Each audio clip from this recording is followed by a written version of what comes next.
Olá meus queridos, um bom dia a todos, espero que estejam bem. Hoje aqui diretamente da localidade do Gerês, da bonita localidade do Gerês, estamos a partilhar então este vídeo convosco relativamente ao capítulo 8 de Daniel, que temos então estado a estudar.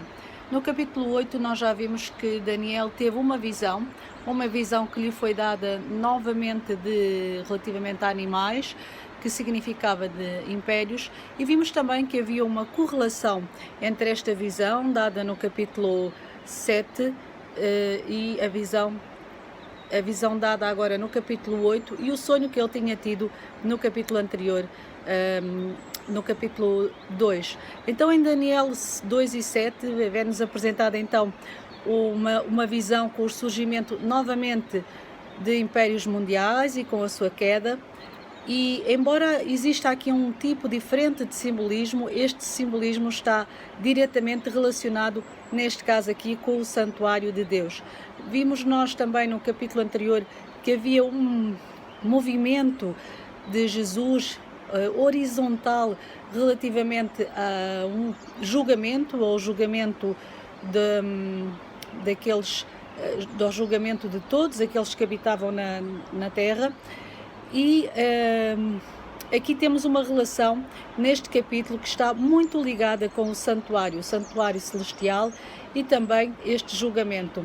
Neste caso, os símbolos que são usados como o carneiro, o bode, têm muito a ver com a ligação e o ritual do dia das expiações do santuário, um período de julgamento para o antigo Israel, em que era utilizado carneiros e bodes para ofertas sacrificiais no serviço do santuário. Se bem se recordam, para aqueles que não viram, nós falámos bastante do santuário logo nos primeiros vídeos que fizemos relativamente a este canal que nós temos. Que se querem saber mais sobre o santuário, sobre aquilo que se realizava no santuário, têm que voltar lá ao início para verificar então estes vídeos. Pois bem, estes dois animais, como por exemplo os carneiros e os bodes, são escolhidos desta forma, parece-nos aqui intencionalmente, para evocar então este dia da expiação, que é um foco importante nesta visão. À medida que a visão se desenrola, Daniel vê um carneiro a dar marradas em 3 direções, para o ocidente, para o norte e para o sul. Vemos isso no capítulo 8, no versículo 4 de Daniel. E estes movimentos parecem ter a ver com a expansão do poder. Nenhum destes animais podiam estar diante dele, nem havia quem pudesse livrar-se da sua mão. Ele fazia conforme a sua vontade e se engrandecia, como diz então no versículo 4 de Daniel 8. Como o anjo explica, o carneiro com os 2 chifres representam então a Medo-Persa, como nós já verificamos no versículo 20 do capítulo 8, e as 3 direções, muito provavelmente, as 3 conquistas principais que este poder mundial teve.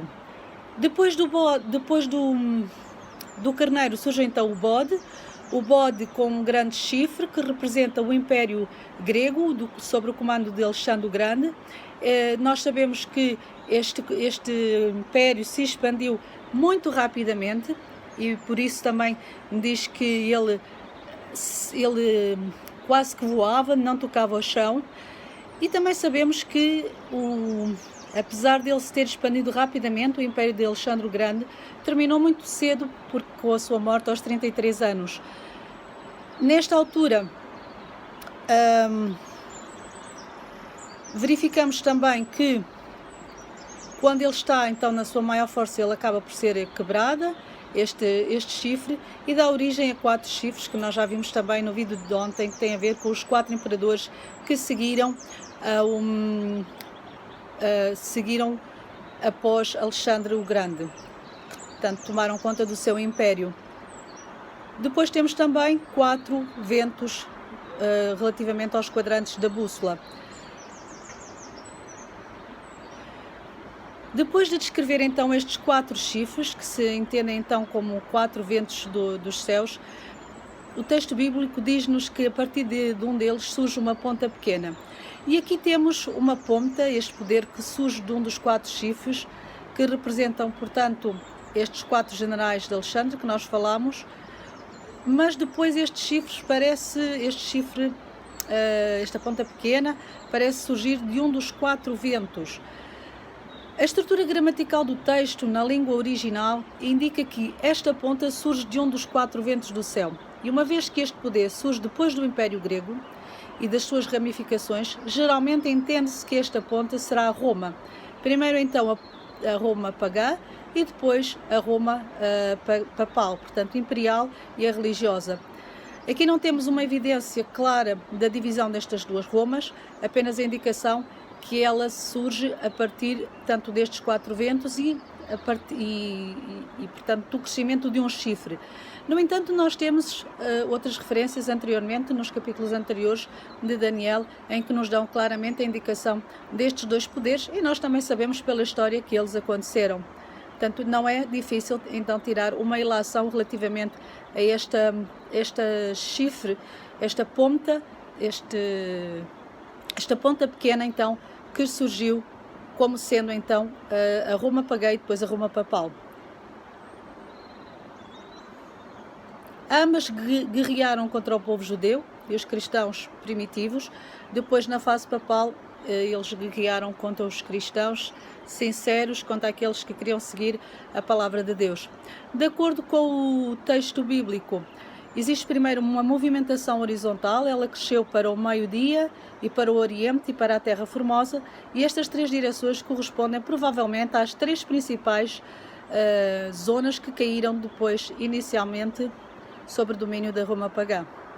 À medida que a ponta pequena se torna a principal interveniente da visão, a sua expansão vertical recebe então uma atenção detalhada. Neste aspecto, o chifre corresponde de perto à ponta pequena de Daniel 7, porque, como mostra a comparação, em primeiro lugar, ambos os chifres são pequenos inicialmente. Ambos se tornam grandes mais tarde. Ambos são poderes perseguidores, vendo isto na comparação de Daniel 7 com Daniel 8. Ambos blasfemam e são jactanciosos.